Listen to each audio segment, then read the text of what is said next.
prends la question de la mixité et la question de l'héritage, on pourra en discuter, ou bien le Cheikh Tariq ou Minta peuvent l'aborder. La question de la mixité en tant que concept ou en tant que notion, l'ikhtilat, en vérité, ce n'est pas une notion qui vient des textes, ça n'existe pas. Cette notion n'a pas été évoquée par le Coran ou par la Sunna. C'est une notion qui est surtout utilisée par ceux qui sont le plus littéralistes, l'ikhtilat, pour créer une barrière, ou bien pour créer une barrière entre les hommes et les femmes sur le plan social, etc., qui n'existe pas en islam. Et donc, ils vont très très loin. Dans le fiqh, on voit que ça va très très loin. Et l'articulation la plus caricaturale, c'est en Arabie Saoudite, où tout est haram. L'espace professionnel, il doit y avoir une ségrégation totale dans l'espace professionnel, dans l'espace public, dans les marchés, etc.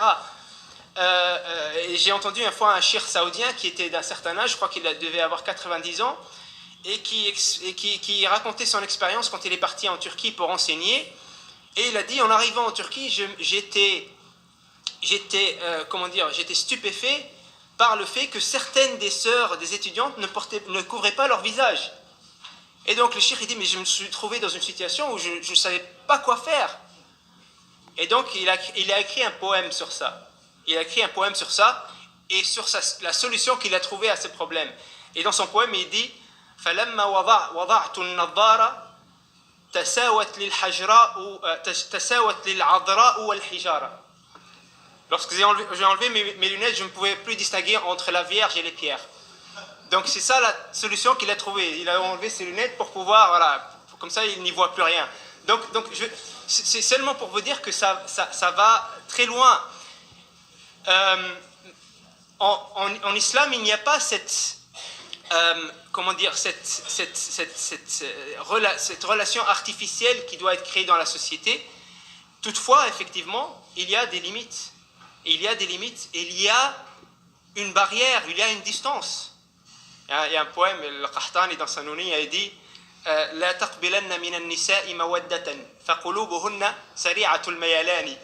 En tout cas, il y a une limite, je ne vais pas vous traduire. Il y a une limite à garder, c'est-à-dire que en islam, il n'y a pas une amitié qui peut se tisser entre un homme et une femme comme l'amitié qui va se tisser entre deux copains, ça n'existe pas. En Occident, on veut faire croire qu'une amitié entre deux hommes peut être la même qu'une amitié entre un homme et une femme. Mais en islam, c'est impossible. Ça ne peut pas avoir lieu, ça ne peut pas être. Donc ça veut dire qu'ici, il y a une limite à respecter, mais cette limite ici à respecter ne relève pas forcément de ce que veulent nous faire croire ce mouvement littéraliste, c'est-à-dire qui relève de l'ordre du halal ou du haram ou de l'ordre légal. C'est chacun d'entre nous qui doit avoir une conscience et qui doit avoir une crainte d'Allah et comme disent les savants, l'wazi' dini, un stimulus religieux qui doit faire en sorte qu'il garde ses distances, mais ce n'est pas forcément des distances matérielles.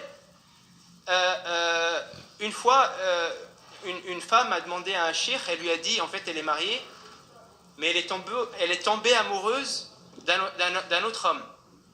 Mais il lui a dit, je sais qu'en islam, Allah ne me juge pas sur mes sentiments, parce que les sentiments, effectivement, tu ne les contrôles pas. Est-ce qu'Allah il peut te juger parce que tu aimes un de tes enfants plus que l'autre? Non, mais il va te juger sur le traitement. Parce que, comme dans le Coran, vous ne pouvez pas être juste envers vos femmes, même si vous essayez. Mais ici, on parle de quelle dimension? De la dimension émotionnelle, parce que ce n'est pas quelque chose que je contrôle. Mais dans un autre verset, on sait que celui qui est injuste entre ses femmes matériellement, le jour du jugement, il apparaîtra devant Allah en deux moitiés, il sera coupé en deux. Donc, sur le plan matériel, on peut, sur le plan moral, non. Donc la femme, elle disait au cheikh, oui, mais c'est pas ma faute, je suis tombée amoureuse de cet homme. Et le cheikh lui a répondu, et lui a très bien répondu. Il lui dit, c'est pas ta faute l'amour que tu as envers l'homme étranger, mais c'est ta faute.